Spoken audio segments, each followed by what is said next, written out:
Hello guys! Hello! Cancer. Welcome dito sa aking channel, Cancer. Alamin natin kung anong messages, vibration, gabay energy para sa lahat. Tayo general reading. So, full moon in Leo tayo ngayon, Cancer. Okay. Wild, number 6, 15. Okay. Balance. Cancer. Simula ngayong February 12, 2025, since full moon siya in Leo. So, pag sinabing full moon, it's about completion. May mga gusto kang tapusin, may mga gusto kang pagdesisyonan sa buhay. But, for the month of February, lalo na ngayong full moon na to, kailangan mong mag-iingat sa mga wild decision, risky decision na gagawin mo. Kung hindi ka sigurado, makikita mo dito yung lamp kasi ito para siyang the hermit. Okay? Para siyang hermit na kung hindi ka sigurado sa lugar or sa decision making mo or kung hindi ka sigurado sa mga decision natin, maraming options, maraming pinagpipilian na kailangan pagdesisyonan. Kailangan mong pag-isipan ng mabuti. Pag-isipan mo ng maraming beses. Mag-pray ka, mag-reflect ka, magpahinga para makuha mo yung tamang sagot or tamang direksyon na gusto mong puntahan. Okay? Next card is cast a circle.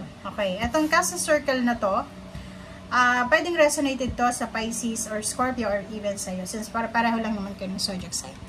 Okay, itong cast a circle na to, Cancer, sinasabi na sa usaping relationship or pwedeng sa trabaho, pag hindi na healthy yung mga tao sa paligid mo, healthy communication, relationship, environment, alam mo na yun, di ba? Pag sobrang toxic na ganun di ba? May nararamdaman ka, like example, may kausap ka, pagkagising mo sa umaga, may na-receive kang message or text, chat, galing sa ibang tao, and then yung chat na yun is instead na maging masaya ka kasi kakagising mo lang, na irritable ka. Okay? Nagalit ka. So, ibig sabihin, hindi lang sa message na yon, kasi pwedeng yung message na yon is hindi naman malungkot, hindi naman masaya naman siya, pero hindi mo masyadong naramdaman yung saya, instead nagalit ka. Ibig sabihin, yung energy ng taong yon ay sobrang toxic. Okay? So, ibig sabihin, yung energy ng taong yon is sobrang hindi maganda sa energy mo. Ibig sabihin, hindi kayo compatible And yung energy na yon is pwedeng madrain din yung energy mo. Okay? So, dito, sinasabi na, simula ngayon, tapusin mo na kasi sa completion to It's full moon in Leo. Be courageous enough. Maging matatag ka, maging strong ka na maglagay ng boundaries sa paligid mo para sa protection mo sa mga tao sa paligid mo. Okay? Napakahirap gawin yan kung yung taong ito na gusto mong lagyan ng boundaries is kapitbahay mo lang. Diba? So, isang dangka lang, isang gate lang yung pagitan nyo. Okay? But, dito sinasabi na pwede ka naman makipag-communicate pero hindi ka dapat na pumapasok sa mahirap ito diba?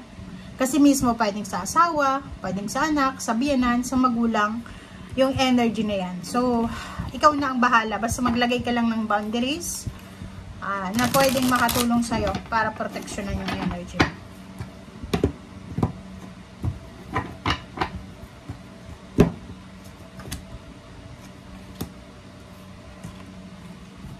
Okay.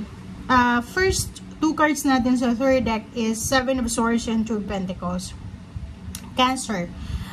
Mag-iingat ka starting February 12, 2025. Mag-iingat ka sa paghawak ng pera. Mag-iingat ka sa pag-invest ng money. Mag-iingat ka sa pagsasign ng contract, lalo sa trabaho. Mag-iingat ka sa pagpapahiram ng pera. Mag-iingat ka sa paghiram ng pera. Mag-iingat ka sa pagpirma ng papeles na may involved na pera. Okay? Kasi etong ka-deal mo na to, etong kausap mo na to, starting this February 12, ay medyo tuso siya. Hindi sa'yo patatalo to Etong Seven of Swords na to, para siyang, tawag dito, facts. Para siyang facts. Hindi mo to matatalo eh. Kasi kung matalino ka, mas matalino to sa'yo. Mas tuso to sa'yo. Okay? So, Seven of Swords is either air signs Gemini, Libra Aquarius, or Gemini, or fire sign Leo, Aries, Sagittarius. Or pwedeng Capricorn din. Or Virgo. Okay. Cancer, nakikita ko sa'yo dito na posibleng makakaramdam ka ng sobrang pagod simula ngayong February 12. Or this week, posibleng makaramdam ka ng pagod dahil sa pagod sa trabaho. Or posibleng pagod ka na sa pag-iisip kung ano yung desisyon na gagawin mo. Nasa Two of Swords ka eh. Parang hindi ka makapaghintay or hindi ka makapagdesisyon. So, napapagod ka na sa paghihintay. Or posibleng napapagod ka na sa mga nangyayari sa paligid mo. And Five of Swords, nakikita ko sa'yo dito yung giving up. 'Di ba? So, as much as possible, wag mong ipilit yung mga bagay-bagay. Simplify life. Simplify your life. 'Di ba? Yung halimbawa, ang problema mo is pera. Magkano ba yung sweldo mo? Magkano yung expenses mo? Dapat yung expenses mo is hindi siya mataas sa sweldo mo. Na parang uutang ka, yung susweldohin mo next month ay pambayad na lang sa utang. Okay? Baka sabihin mo, masasabi mo yun kasi wala kang anak. Hindi. Kung iisipin, sobrang dami ng mga binabayaran kong bills. Okay? Pero, hindi dapat tayo yung parang yung one day millionaire, parang ganun. Dapat matuto tayo, 'di ba dito? Matuto kang balansehin yung pera. Sabi nga ng matatanda, pag maikli yung kumot, matuto tayong mamaluktot. Pag hindi natin kaya, huwag nating i-push. Okay, celebration, pamilya, graduation, recognition, fiesta. Ano ba yan? Christmas, New Year's Eve, mga handaan yan eh. 'Di ba? Yung handaan.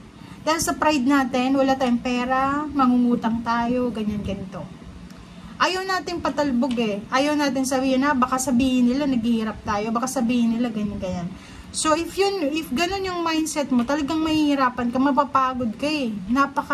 Napakahirap, nakakapagod, mag-sustain ng fake na energy, ng fake na life, or yung makipagsabayan, nakakapagod makipagsabayan sa ikot ng mundo ngayon eh. Kasi yung flow ng mundo ngayon, yung flow ng energy ng mundo ngayon is hindi mo, parang anong tawag dito?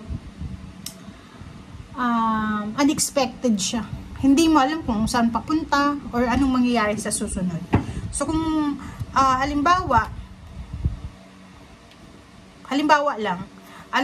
na sumusunod tayo sa kung ano yung uso ngayon, kung ano yung ganyan-ganito, mahihirapan ka talaga.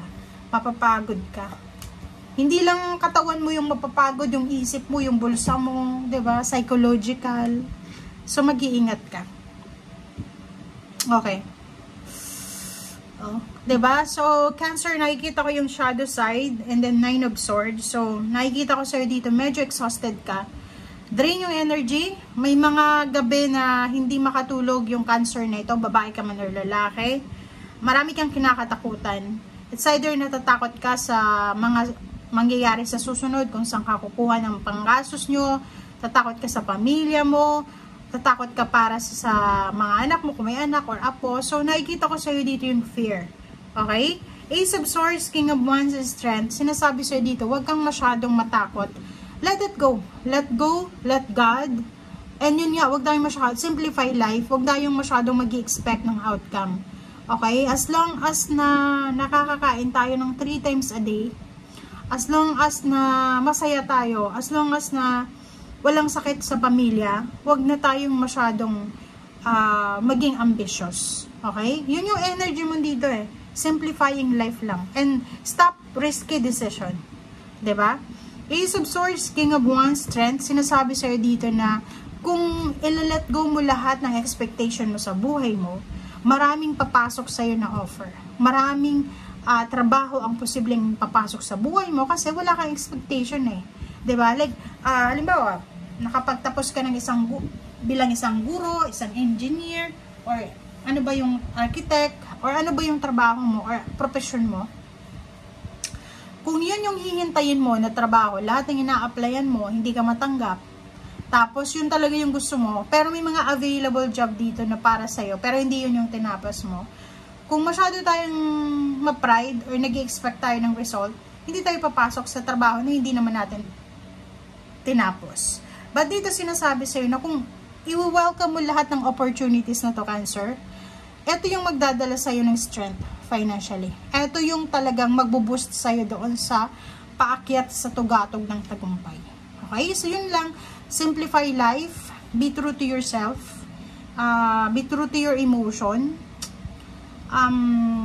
Wag mo masyadong papasukin yung negative sa buhay mo. Yun, simple lang ang buhay. Okay? Wag nating i-complicate. Thank you guys. Bye!